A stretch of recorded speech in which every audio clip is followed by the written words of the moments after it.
Welcome to Traffic Star Lending Library. I'm Rachelle Fideldy, and I have with us today Ed Parker, aka Artesia Northe. Artesia Northe. Yes. Yeah, Marine combat veteran. Yes, ma'am. Traveler. Traveler. Yes. Yes, author. What? That's a very Freedom start. writer. And so we're going to be talking about the 15 or so books that you've written and some of your short form stories that we're going to talk about. Yeah, those. Talk about the technology. Oh yeah, that's fun. I like that. Okay. Thank you for allowing me to come here. I appreciate it. Okay. So how long have you been in this area, roughly? Actually, my wife and I, we did 2 stints in Alamo as worker work campers. Work campers, yeah. Okay. And then we went to Tennessee for 8 months, and we also went to East Texas. We traveled around quite a bit, and was very interesting. And I'm not quite sure how I ended up here, but I like it here. I think it's a very, very secret, really good secret thing for a retired person to come down here. You know, It's very unusual, and this is a great park too. Okay. That we're at. So, in your travels, where are some places that you've been? I've actually been through Asia, and I went to Alaska, and I drilled for coal, and I drilled for oil. And I remember going home and telling my wife, who had a little baby, and I said, hey, I was making like $350 a month take home from the county where I was working at, and I going, this is not going to feed the bulldog. So I said, I'm going to Alaska, and I'm going to go up there. And her brother was a pilot up there, and he helped me survive long enough to go find a job. And I ended up drilling in the summer for coal out of the Usabelli coal mine, which was really an adventure, but it was awesome because it was a man's man thing. And I would, you know what, when you're a man and you are young, and I come home from war, and I wasn't ready. I was settled down. I didn't have any choice, you know, at that point, and I was very happy, by the way, to do that. But then settled down, and then I go, man, I got to go do it. And I really enjoyed going to Alaska. And my wife, she's such a smart aleck. All she said was, fine, I'll pack you a bag. Make sure they get the checks to me and not to you. And I go, yeah. And so she did. And then I was able to earn all my money flying home. And I didn't have any money. You didn't have anything to spend it on up there. But I did that by playing poker, and I love playing poker. So it was a lot of fun. It was a great thing to do when you're young. Right. Yeah. So okay. Cool. So talking about inspiration, what specific moment or image first sparked the idea for your first book? I mean, when did you decide that you were going to? You know what? That is a great question, but I don't know. I just one day I said, you know what? I think that I had this vision of my great grandchildren and great because, you know, I'll be gone. They won't. I don't know my great grandfather. I barely remember my grandfather. And I thought, you know what, it'd be cool to be able to leave something, a legacy more. And I think that's what kind of triggered me on it. And then I just sat down and I just started writing, and it was like a vessel, you know. And I was kind of stunned by that. I go, man, this is really weird. You know, how is that? And I just sit down and start writing, and I have no plan at all. And, you know, I've read different articles and stuff that says, well, you need to set up a plot line and then a crisis point. And I work off of what I like, and that's beginning, middle, and an end. And I don't want to disrespect the reader. I want to be able for them to read it and have fun, but it's good to make points too, and help people think and cause them to think, you know. So I really like that. Okay. And so in talking about the beginning, middle, and end. So you really didn't have a functional outline other than who you were going to have right. develop the characters. And something was going to happen, and then just had and it's funny. It's like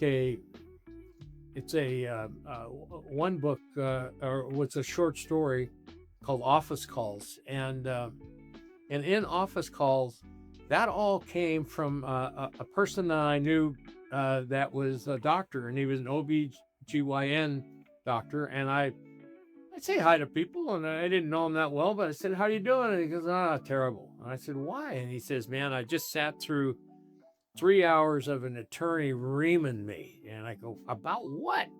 And he says, he explained to me that he worked for a managed care system. And that's the only place where you can still be an OB/GYN. That's why you don't see them being independent, because there's so many lawsuits that, and there's so many moral questions that they have to make, decisions that they have to make. And they'll explain, and they have to give options to people when they don't even believe those options, and he just said, went through all this, and I felt for him, and he goes, "But I got this."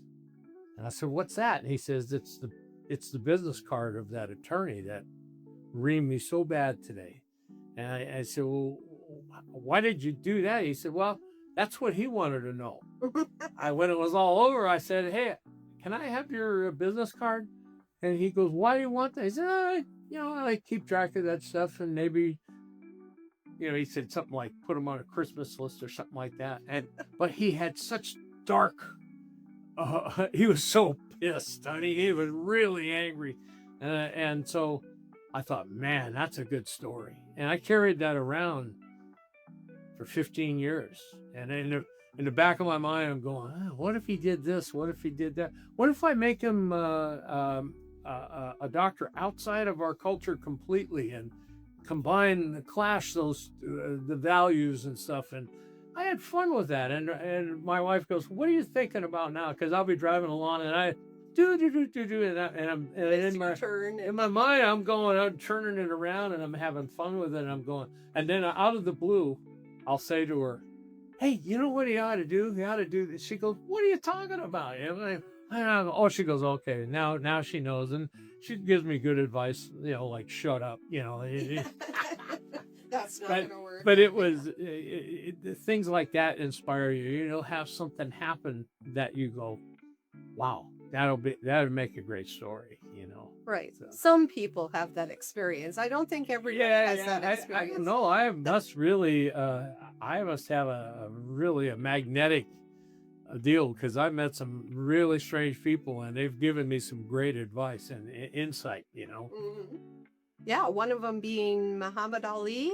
Yeah. A cool story. I was in the company I worked for. I traveled around the United States, and I happened to meet Marvis Frazier, who is the son of Joe Frazier, and I'm a boxing aficionado, and he says, "You want to meet my dad?" And I goes, "Yeah, I'd like to meet your dad."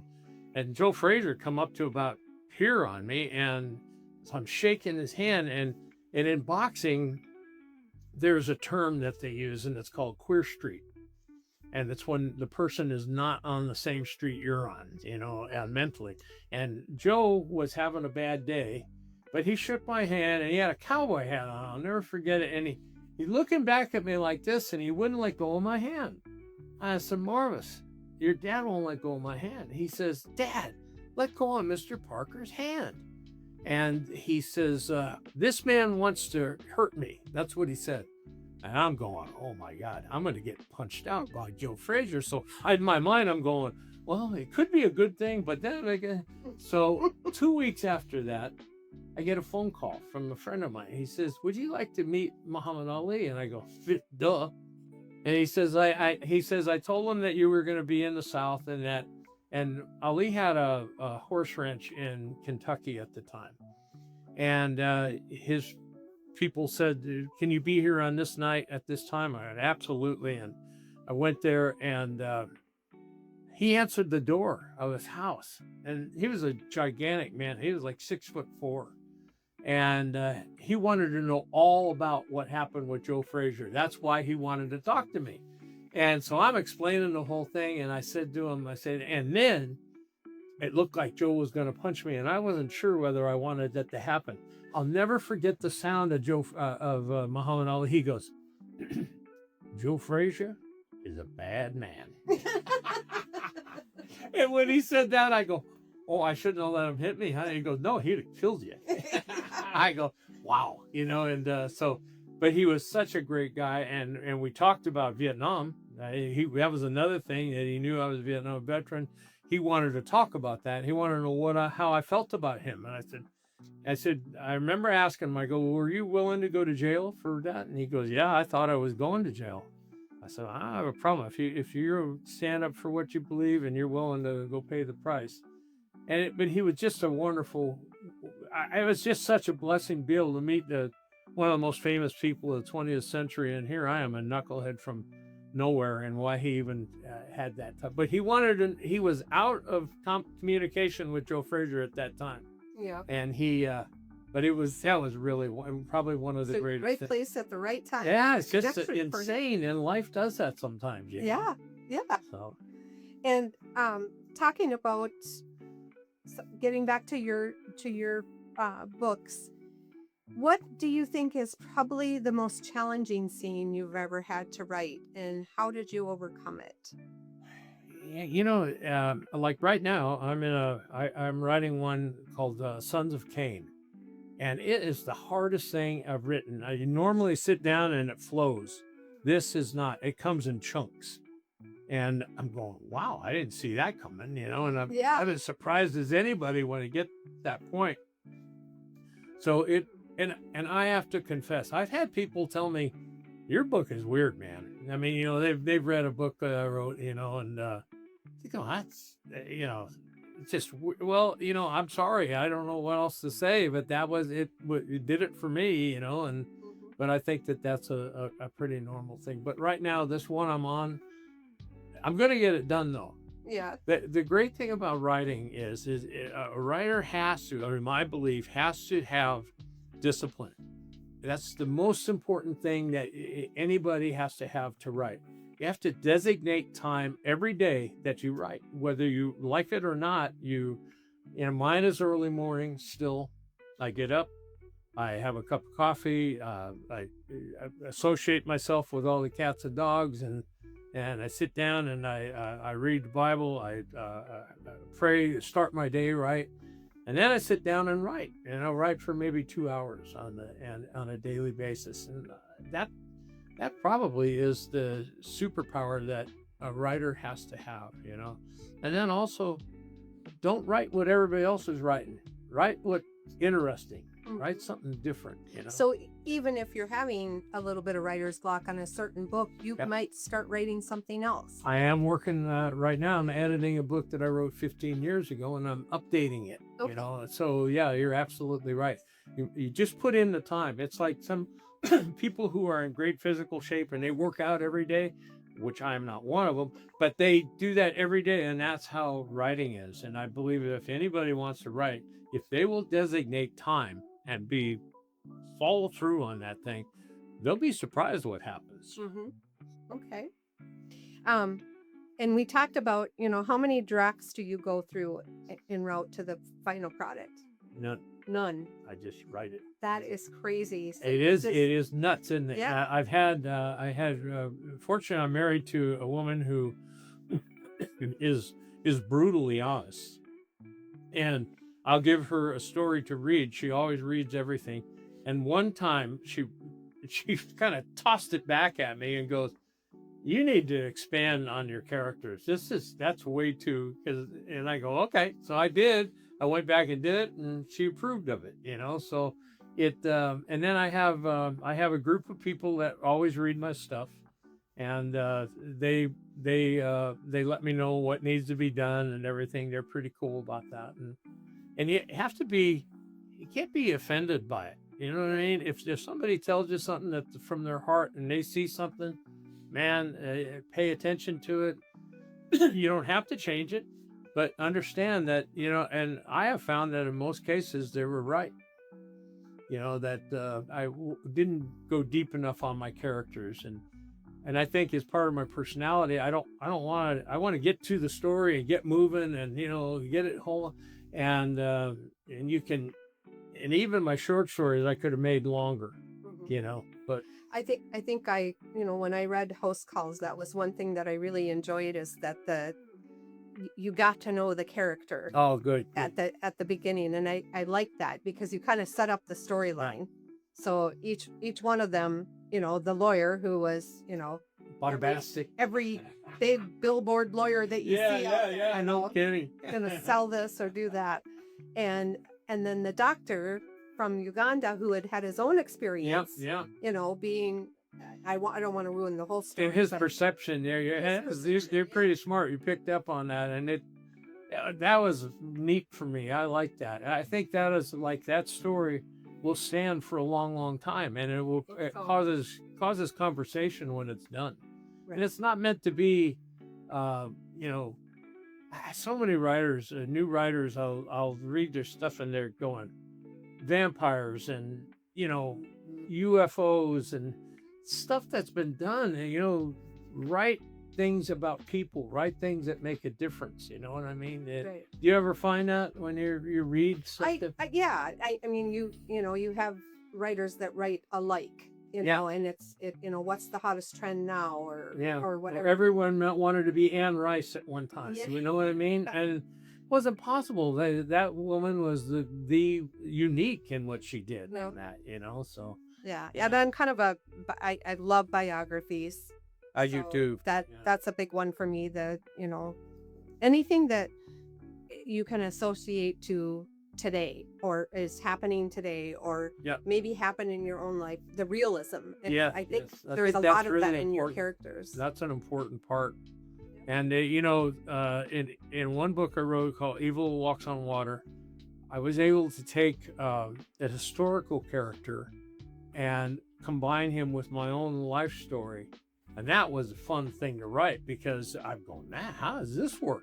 But it's pretty cool. It all worked together, and that is one that I've had the most interest from production companies, where they want to make it into a movie, because it does everything that they want to make on the thing. And I actually, with the title, it kind of sounds like a horror thing, but it's not. It has to do with an incident that happened in the middle of and God's always been good to me with titles. Titles are really important. I think they are, because you go, well, why do I want to read that? And I go, that's pretty cool, so. And so how do you think, talking about, these stories and your experiences, how do you think your writing has evolved since your first publishing? You said you've been writing for almost 30 years. Yeah, it's been a long time. I don't know whether I've actually, I don't feel like I've gotten any smarter, and the other thing too is that, what do you write for? If you're writing to be famous, if you're writing to make money, I got news for you. To me, that's not what I write for. Now, there are professional writers. There are people, that's what they do. All day long. And they do it all day. You're right.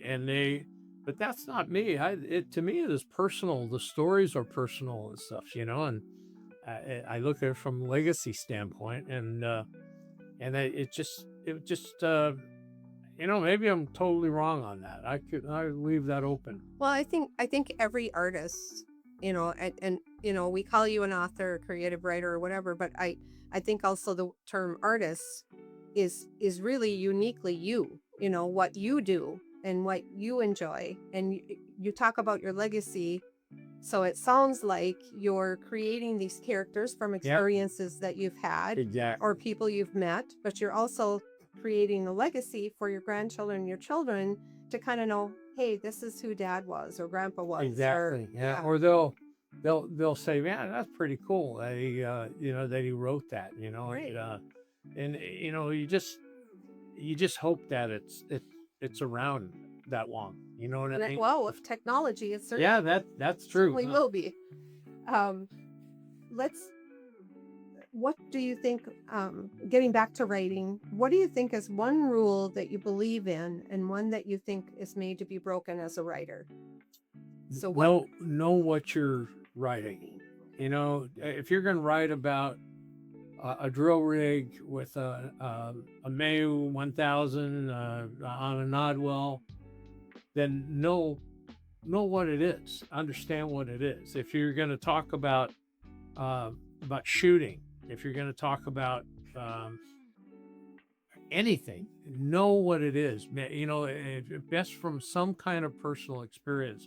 It's always going to come across better than if you're writing about things that you have no idea. No idea. So that's why I write about what I like. Period. You know, what I enjoy. You know, and honestly, man, to have somebody to call me an artist, that is, I can't even imagine that. You know, because I don't see myself that way at all.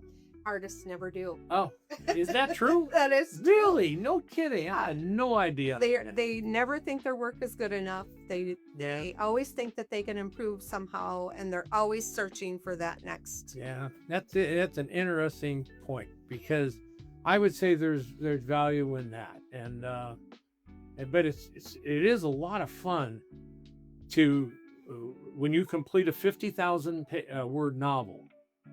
Not a lot of people in this world have done that, you know, and they have a beginning, a middle, and an end, you know, and have people go, I like that, you know, and that really makes you feel great, you know. Yeah, exactly.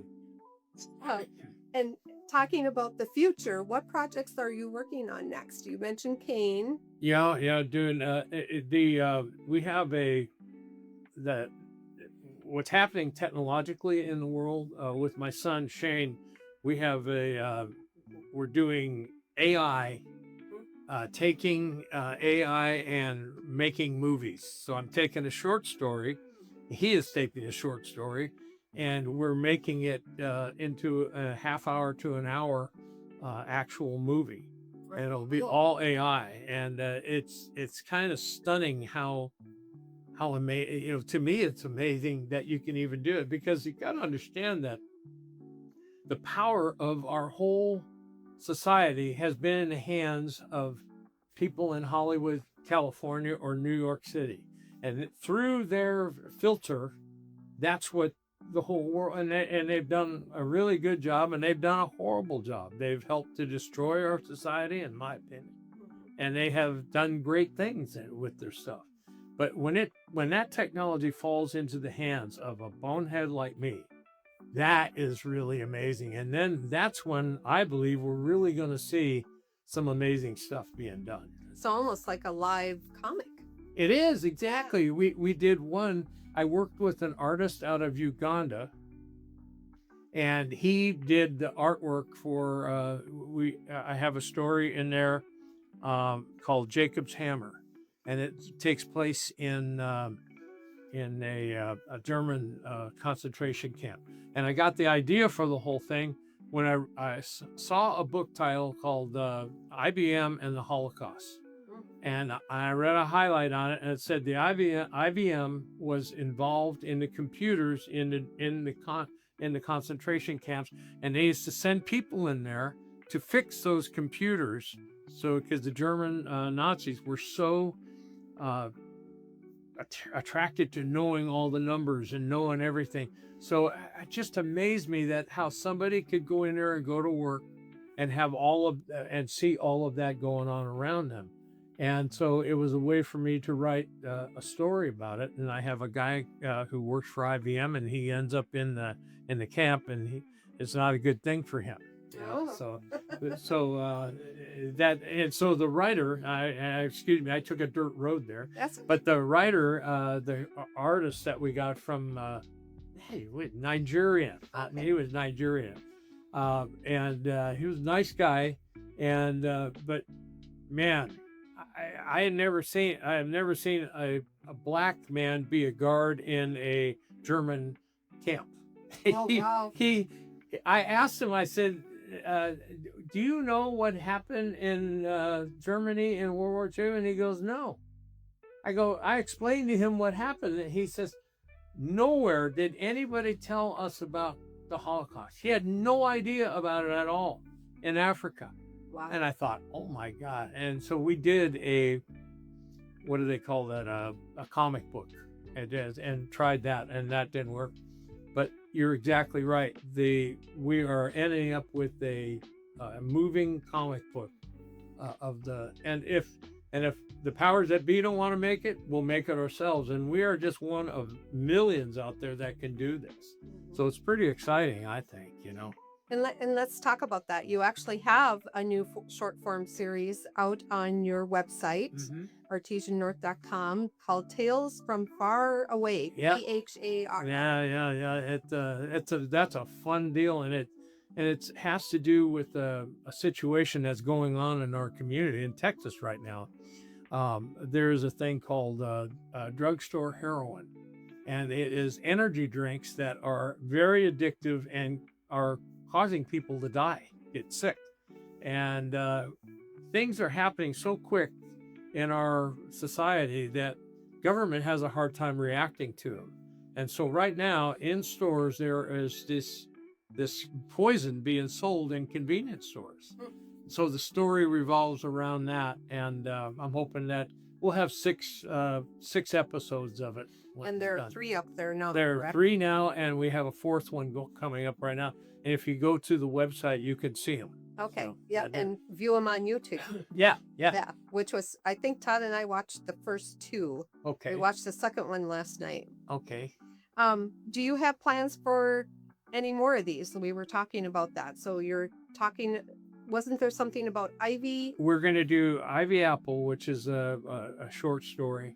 And that's the one that my son Shane wants to do next. And we're going to create a movie with it. And what I'm going to do is back when movies in the 20s and the turn of the century, they would run shorts in these movie theaters. And right now you have to sit through all these stupid marketing tools but I'm thinking maybe I can produce something in sections to where they can show that in a movie theater before they show a movie, and that the audience will like that, so that's a very clever idea. We're going to see about that working, and maybe do it in episodes. Like they used to do that, they would do shorts, and you would have and what's funny is every movie that you watch has the woman on the figuratively, maybe not, but the woman on the railroad tracks and Snidely Whiplash, and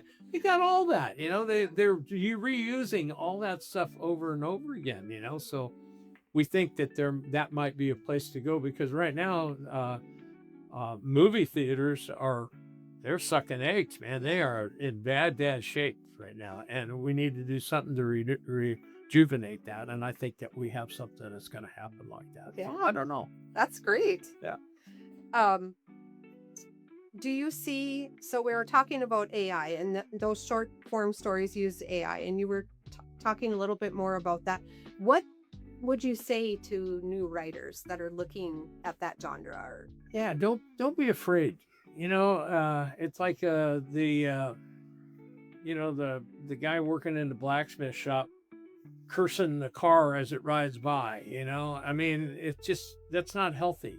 And how you got to look at how you can adapt it. And if you are a writer, and if whatever you write is worthy of people reading and seeing, then this is your opportunity. This is a way to be able to open that up to where people can see things. I think I told you earlier about the average American spends an hour a day on what's that? TikTok. Mm-hmm. An hour a day. That's 350 million hours a day that people are on TikTok, and it's huge. It's just so the world is changing. So you can either be that person that raises your fist at it, or you can say, how do I do this? Let's get this thing done. So I think does that answer your question? I think that people should embrace technology as opposed to there's plenty to fear from it, I believe. But there's also some good. Yeah, I think that there are good things. You just can't have. It's like when we look at political things, one party to the other will always tell you the other one is all bad. Well, it's impossible to be all bad. There's got to be good and bad in there. So you just can't listen to that. And technology is that way. And I think that those movie people are probably the ones saying, hey, this is terrible. Well, of course it's terrible. Right, They're going to because lose their livelihood. well, and it's allowing, I don't want to say amateurs, but it's allowing Amateurs, yeah, regular yeah, everyday people to yeah. be able to kind of put their ideas out there, Yep. opening the doors possibly for them if it does get taken further, but at least they're in control of it. That was one of the things that Yeah. you talked about, Yeah. is that you are in control of publishing your own, your movie Yeah, producer. do that. Right, And up until now, everything has come down to a chokehold, to where big publishing companies were the ones that handled whether or not you got to go ahead. Movie houses, production companies, they're losing their power, and I think that's pretty awesome. That is pretty awesome. So, So Ed, let's just wrap it up here, and let's talk about some of the places where they can reach you. So we have www.artesianorthe.com, and we're going to put that up on the awesome. the You're very site. kind. You have books at amazon.com. Yep. On your website, you have audiobooks. That's Audiobooks are on Spotify. They're on. I'm really shocked. Shane tells me all the places where we're at, and that's amazing to me. I was just stunned by it, and I like that feedback from people too. They'll go, hey, you know what, I like that, or I didn't like this, or whatever, and it's a great way to be able to communicate and be able to get your word out there. Okay. And we're gonna let people know. We're gonna share some of those links. Let's just run through some of the books you've had. You had Okay. House Call. Which one is that now? House Calls. Oh yeah, House Calls. Yeah. That's right. Subaru Man. Subaru Man. Yeah. The Reluctant Ferryman. Yes. Boomer Patrol. Yes. I like Ivy- that one. Ivy Apple is Alive. Yeah, that's one of my favorites. Okay, and that's the one that you're talking about, Yeah. moving into short form. AI possibly, or movie. Yeah.